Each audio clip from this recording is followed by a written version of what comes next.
This is Brian, screenfiles.com and review. What I'm looking at today is 2023's Cabin Girl, directed by John D. Wagner.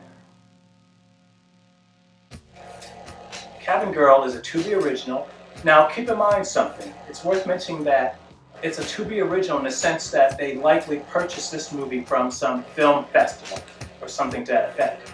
Tubi did not make Cabin Girl. And I think that's important to mention because when left to their own devices, they tend to do shit movies. So the idea that Cabin Girl, which is not, by any stretch of imagination, a shit movie, is a Tubi original, kind of tells the whole story.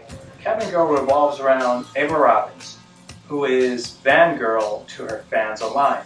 And she is traveling the country in her van, which is why, if it weren't obvious enough, that she calls herself #vangirl. And as I said, she's traveling through the country in her van. And one day, a policeman comes upon her van, which is stopped by the side of the road. The window of the van happens to be down, so when he tries to get her attention, she screams. Now keep in mind, she was sitting in the van in shock with blood running down her forehead, which makes the idea that she was in some sort of auto accident barely logical. Ava in her travels stumbles upon a cabin, which she buys. How she gets the money to buy this cabin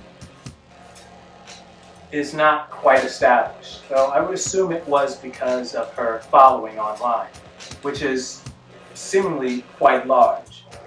And she rechristens herself from van girl to cabin girl because she's living in a cabin, which is technically not a cabin, it's a house. So she calls herself #cabin girl. Having moved into this house, I refuse to call it a cabin because it is not a cabin.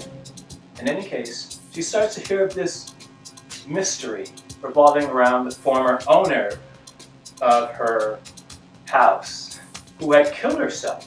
Ava begins to research and to ask questions of the people she meets to get more information about this mystery person who died and happened to live in her house. Now it's worth mentioning that the woman who formerly lived in Ava's house, her death was assumed to be a suicide. So most people are just content with that, though Ava begins to think that something more is involved. When Ava is on her computer communicating with her followers, she notices that on the bookshelf behind her, books seem to fall. First one would fall, a few minutes later another would fall. Now she is totally freaked out, which is understandable. So she investigates and discovers that it's a mouse that's been knocking over the books. And I only mention that because earlier I said that Ava was discovered in shock with blood on her head, strongly implying some kind of impact, more likely against the steering wheel when she tried to brake. So Ava is concussed to some degree, and the idea that she begins to see things is not quite that unusual really, and see things she does. She sees this ghost. It is rotting, it is a woman, and Ava thinks it is the person who lived in the house before she did. And it is trying to get her help, so Ava thinks. And she interprets what the ghost is asking her as, "Find my murderer."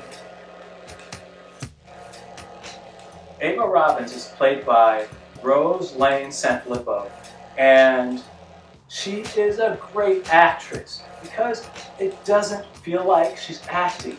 It feels like she's a normal person caught in really bizarre circumstances. So it works really well. And Ava has serious, caring energy. That's not to say she's a total douchebag narc. She's not. But she is clearly working from a point of privilege in the way that she goes about her life. In fact, just the idea that she could literally stop everything and go on the road in a van implies to me serious privilege, because there are lots of people who drop everything and go somewhere, though typically those people are called homeless. That Ava has backing to do these things feels very Karen adjacent to me, which is to say, her idea of being this free spirit, traveling the country, is bullshit. And it's just something that a person in her position can do, something that the average person cannot. Now keep in mind something, the narrative does not say that, but I'm just extrapolating from her extreme Karen-ness later in the movie. And it's not a criticism, it works. Once again, she's a great actress, and that aspect of her nature really works for Ava. Cabin Girl is a surprise because, once again, it's from Tubi, but also because it's really good, and it has a twist you will not see coming. But even more brilliant than the idea that you won't see this twist coming, it's that the twist makes sense. Cabin Girl is just clever, it's enjoyable. Lane Sanflippo is remarkable. It fires on all cylinders. It is awesome. But what do you think? This is Brian with ScreenFiles.com. If you agree, disagree, let me know down below. And as usual, consider a like or a follow.